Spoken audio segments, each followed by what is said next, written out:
prostoru. Dobrý den, posloucháte podcast Trend Prostoru, zdraví vás Šimon Holý a se mnou už je tady Gregor Valentovič, ahoj. Ahoj, Šimon Holý. To je moje jméno. Ty jsi slovenský filmový režisér a hudebník v uskupení OOS, vystudoval si VŠMU v Bratislavě a před pár týdny v kinech představil svůj celovečerní debut Nepela. Již příští rok do kin putuje tvůj druhý film 27. Hurá. O filmu to ale tentokrát nebude. Možná. Do isté miery. O čem to bude? Co tě štve? Co tě sere? Ahoj, Šimon Holý, v prvom rade. Skôr došlo také low-key nálade, ale low-key teda predstavím koncept, ktorý ma sere. A hlavne v posledných týždňoch, vlastne celkovo. Ale pod vplyvom udalostí, ktoré sa diali v slovenskom parlamente nedávno. Môj názov môjho rentu je, že internalizovaná homofóbia je So 2012, čím chcem poukázať na to, že je to fakt niečo, čo by sme už dávno mali prežiť a posunúť sa ďalej od toho. A tento, akoby, ak by náhodou posluchači nevedeli, čo je to internalizovaná homofóbia, tak je to jav, ktorý sa deje u queer ľudí často, ktorí vlastne sú manipulovaní nejakou heteromajoritou do pocitu, že sú nejakí zlí, špatní, že sú chybní, že majú nejakú vadu a v podstate ďalej replikujú všetky tie stereotypy o queer ľuďoch ďalej a v podstate preberajú ten slovník heteromajority a v podstate tým do istej miery ubližujú sami sebe, ale aj celej queer komunite. Napríklad jeden z príkladov basic je, že na čo sú pridey, na čo ich potrebujeme, keď sa tam iba vytrčajú ľudia v maskách psov a na vodítkach a podobné hlúposti. Dneska nebudem nadávať, ja som není až tak nasratý, ja som tak vnútorne nasratý. A ďalších ako keby x takýchto stereotypov, ktoré potom ako keby posúvajú ďalej a vlastne škodia tým fakt, že sami sebe koniec koncov, pretože v tom veľkom obrázku potom vlastne heteromajorita často ukazuje na týchto queer v úvodzovkách zástupcov, že pozrite aj samotným zástupcom queer komunity to vlastne vadí, tak vidíte, ste vlastne iba otrasná zberba, minorita, ktorá si vlastne tie rovnaké práva nezaslúži, ako máme my. A na túto tému, keď si sa ma pýtal, že čo ma sere, som prišiel z jednoduchého impulzu a to je to, že na Slovensku pred 2 týždňami prešiel ústavný zákon o 2 pohlaviach. Keby si náhodou nevedel, koľko je pohlaví, aj keď sa bavíme, koľko je pohlaví, tak poznáme intersex ľudí, takže ani toto nie je úplne správna definícia, ale dnes už je ústavná a s podporou vlastne vládnych strán, ale najmä kresťanských demokratov, ktorí sú teda naozaj v duši kresťanskí. Tak prešiel tento ústavný zákon, ale tento zákon neuzákonil len tieto 2 pohlavia v slovenskej ústave, uzákonil vlastne aj to, že vlastne právna tranzícia je takmer nemožná, alebo teda veľmi, veľmi skomplikovaná pre trans ľudí, ktorí sú v podstate najzraniteľnejšou skupinou obyvateľstva v akejkoľvek krajine sa nachádzajú. Čiže toto ma extrémne sere, keď ľudia. No a vlastne chcel som povedať, že som sa tak zastavil nad momentom, kde poznáme viacerých queer poslancov vlastne v parlamente, ktorí sa tento zákon hlasovali. A rozmyslel som, že čo to musia byť za ľudia, že sú sami queer a vlastne hlasujú za tieto anti-queer zákony, hej? Že čo ich k tomu vedie, že či ich k tomu proste vedie to, že absolútne si nezrátajú 2 a 2, že nad tým nerozmýšľajú, že sú totálne vychcaní, že im ide iba o vlastný komfort a o vlastné peniaze, alebo či majú nejaké dilemy vnútorné, či ich niekto vydiera fotkami z Grindru, ktoré niekomu poslali pred 10 rokmi. A vlastne ako je mi to hrozne odporné, že ľudia, ktorí sami sú akoby queer a mali by sa cítiť zodpovední za iných queer ľudí, na ktorých ich činy a hlasovania priamo dopadajú, tak vlastne bez hanby hlasujú za takéto zákony.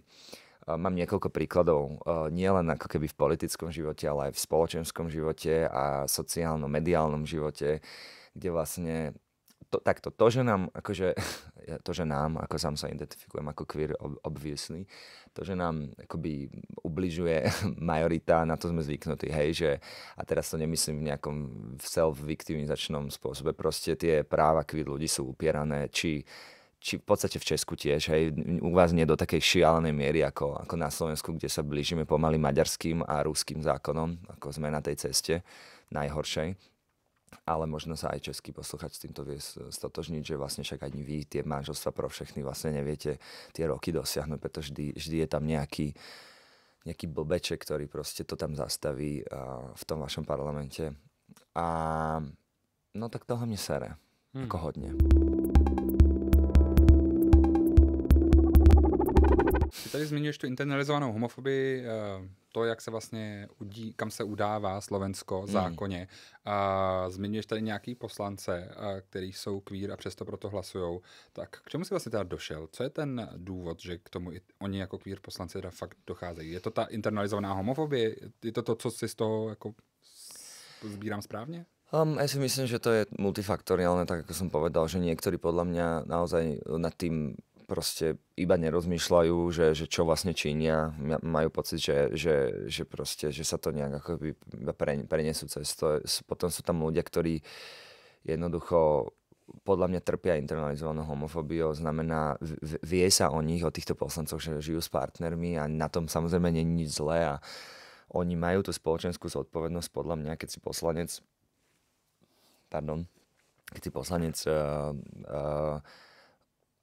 a priamo máš vplyv na ten chod štátu a proste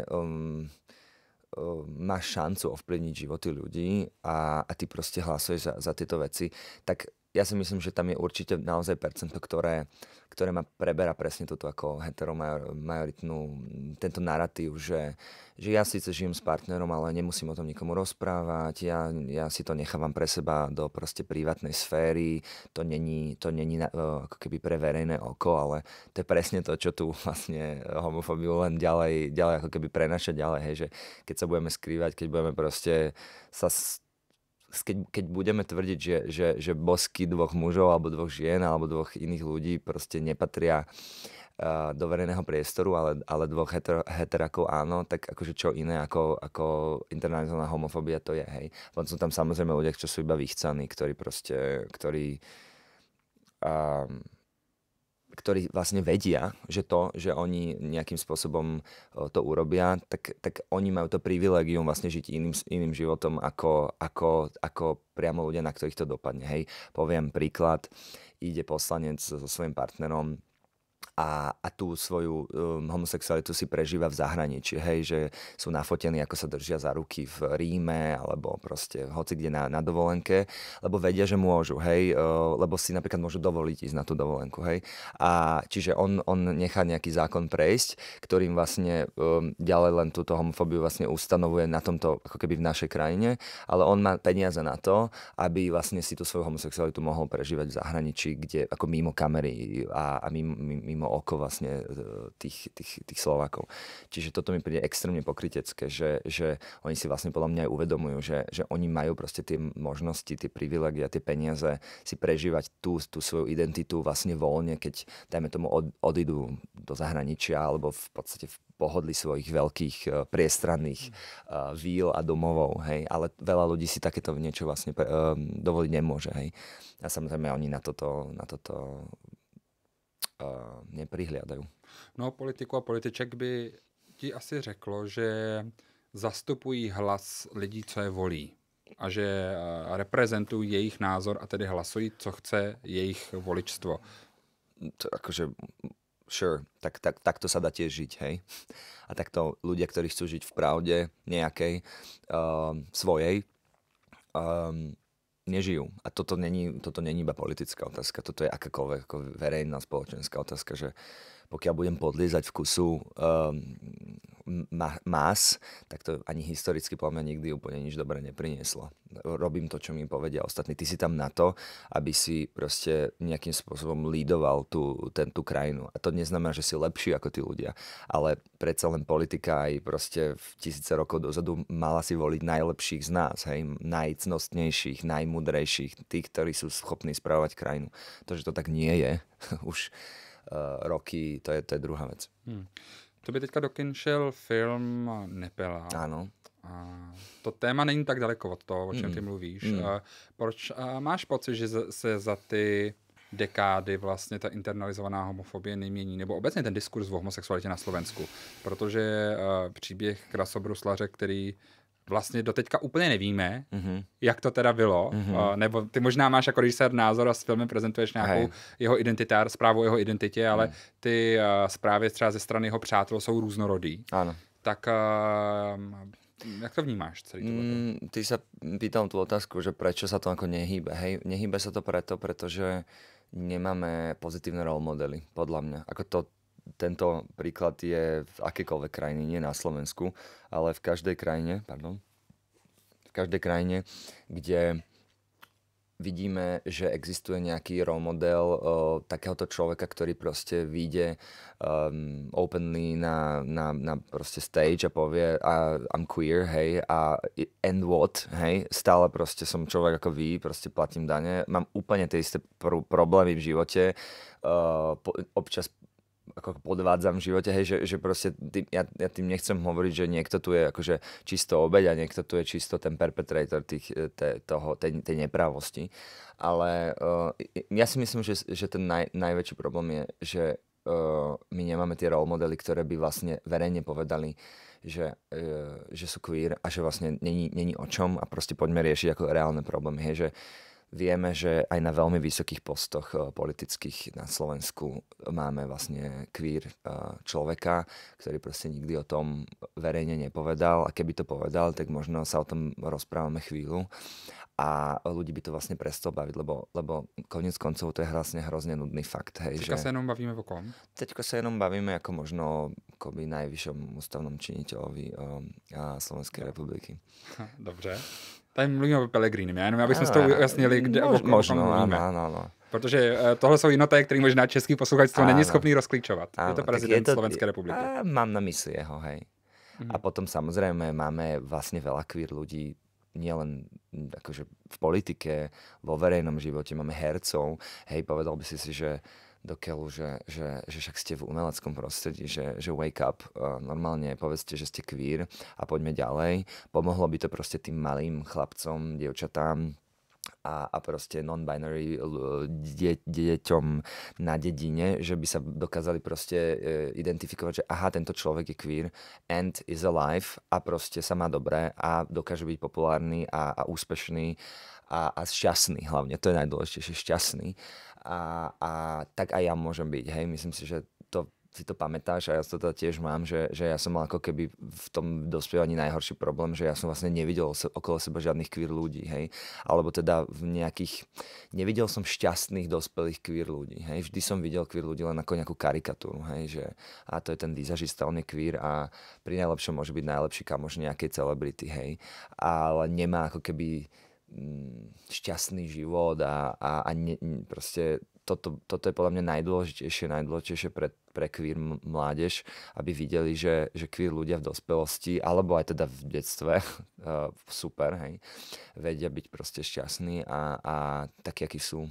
A preto mňa akože hovorím, že to, že existuje homofóbia, ktorá pochádza od heterosexuálov, tak to ma neprekvapuje, s tým akože málo asi narobím.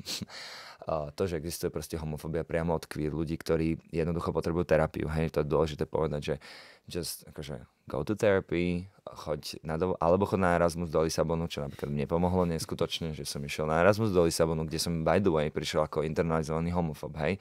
Preto som vlastne aj použil názov, že to je 2012, lebo in 2012 I was a homophobe, hej. Že proste ja som tiež preberal tie narratívy hetero ľudí okolo seba, že som otrasný a že vlastne jediný spôsob, ako byť milovateľný ako queer človek, je nesprávať sa ako iní queer ľudia, hej. Správať sa maskulínne, proste mať nízky hlas and all that a nenosiť také oblečenie a proste nevystrkovať sa z radu, hej. A keď som išiel vlastne na ten Lisabon, tak často hovorím túto príhodu, že som došiel, kamoš ma tam zobral do nejakého drag baru a ja som bol totálne znechutený, že bože, čo toto je, hej. A po 4 mesiacoch, keď som odchádzal, tak som tam s tými drag tanečnicami prvý tancoval, hej, na tom pódiu. A čiže taký quick win je proste ste vidieť svet a niekam odísť a proste študovať alebo cestovať, ale k tomuto musím povedať samozrejme dôležitú poznámku, že nie každý si toto môže dovoliť. Hej, nie každý má tú šancu proste študovať v zahraničí alebo cestovať. A preto prosím ľudí, ktorí túto šancu majú, nech to robia a zároveň nech proste neposúvajú tie ako odporné narratívy o tom, aký sme my proste zvrátení, ako majú vlastne tí heteráci pravdu, ako vlastne my tej prajdy nepotrebujeme, my tie prajdy kurva potrebujeme. Akože sú strašne dôležité a keď niekto nepozná význam Prideov, tak nech mi napíše kľudne na Instagrame, tak sa s ním rád o tom porozprávam. Akože v tomto prípade som ja človek dialogu, že ja som hrozne rád, keď mi niekto ako napíše na tie moje pro-queer posty na Instagrame, pokiaľ to nie je nejaký nácek, hej, ktorý ma chce zabiť, tak ja vždy tým ľuďom odpíšem a snažím sa im dať nejakú argumentačnú bázu, že prečo zmýšľam takto a takto. A musím povedať, že mám pozitívnu skúsenosť s tým, že keď sa s tými ľuďmi bavíš s rešpektom a keď aj oni sa so mnou bavia s rešpektom, tak vlastne veľmi často prídeme k tomu, že aha, že ďakujem, že si mi to vysvetlil, teraz už chápem, že existujú napríklad aj intersex ľudia a že dve pohlavia v Slovenskej ústave vlastne nie sú úplne logická vec, hej. Aj to, že vlastne tá nová ústava len zase iba ubližuje queer ľuďom na Slovensku. Napadaly mě u toho dvě věci, když si teďka mluvil. Jedna z nich bylo to, jak se teda queer slovenská, já jako vím, že to je strašný slovo, ale queer slovenská komunita, jako vím, že těch komunit je vícero, samozřejmě, není jedna. Jak na to prostě queer lidi reagují na tohleto queer političstvo na Slovensku? Nepýtam sa každého, hej, že neviem, ani nepoznám každého. Spíš ako fakt svý osobní skúsenosti. Akože nepadá to ľuďom dobre. Ako v prvom rade myslím, že to proste dopadá samozrejme na psychické zdravie queer ľudí, že proste každý týždeň sú prepieraní v médiách, hej, milujem, že oni tvrdia, že vlastne to my stále im niečo pušujeme a oni chránia deti a nikto iný o tom nemá vlastne reči. Je to vlastne iba táto proruská, prokresťanistická, pronacionálna koalícia, hej, že, a potom samozrejme ich zástupy, ich voličov. Pardon. A ja si myslím, že to dopadá inak na ľudí, ako som ja, ktorí vlastne už majú tie hradby postavené vysoko, že cezo mňa už veľa vecí neprejde, hej, že si poviem, že OK, že toto sa ma proste nemôže dotknúť, keď som prežil hento, tak proste prežijeme toto.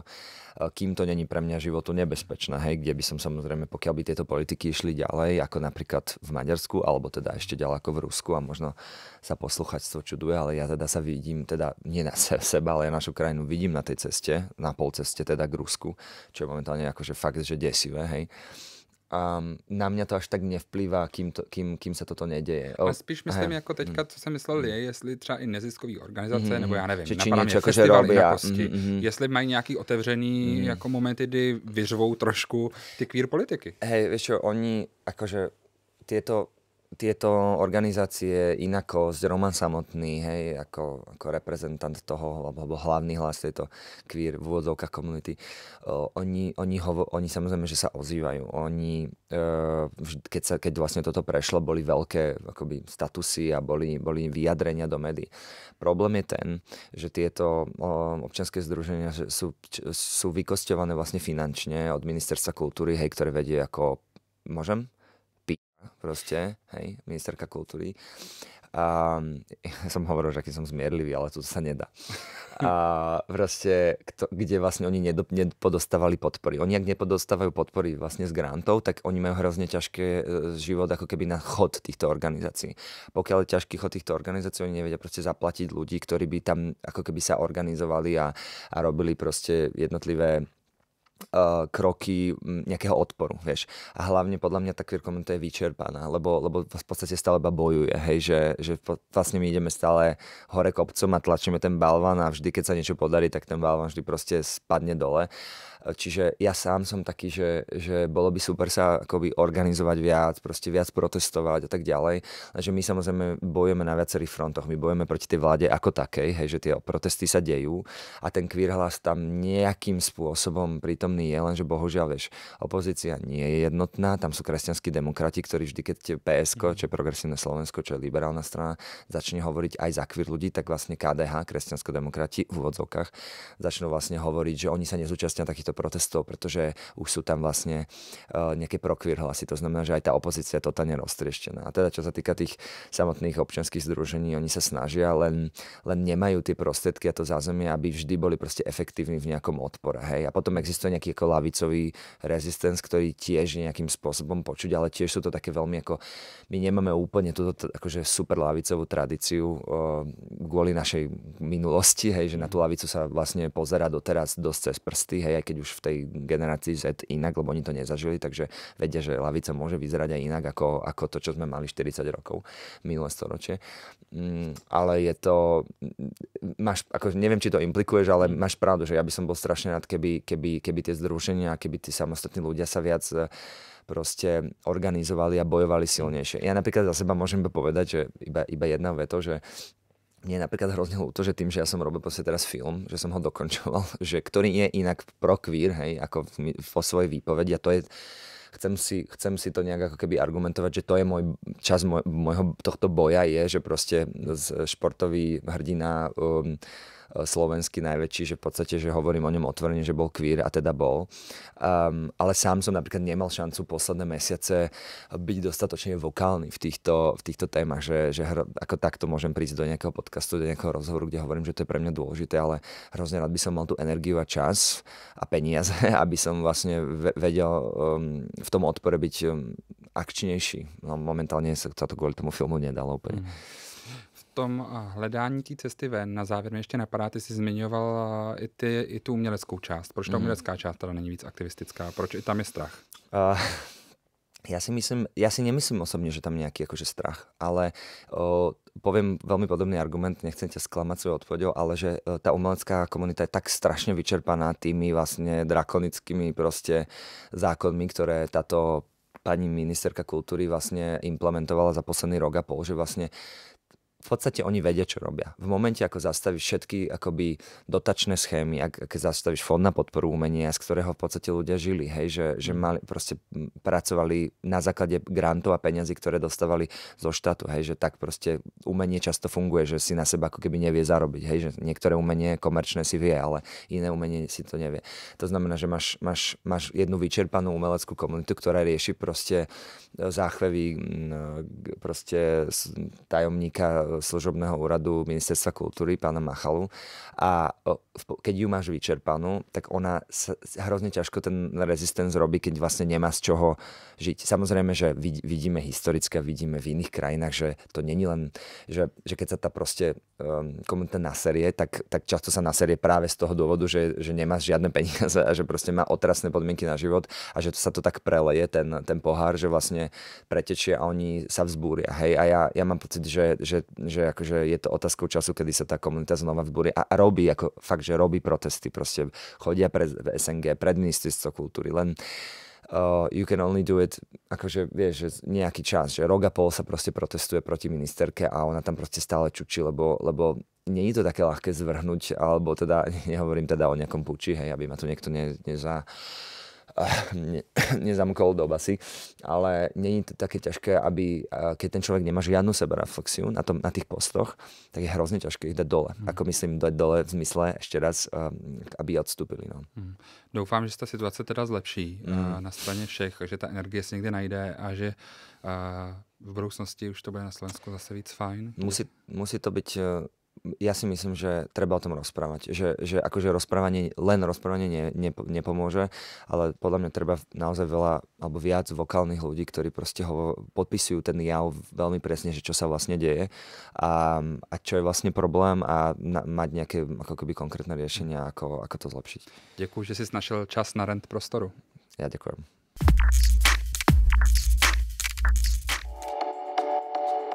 Perspectives. One Europe, many stories.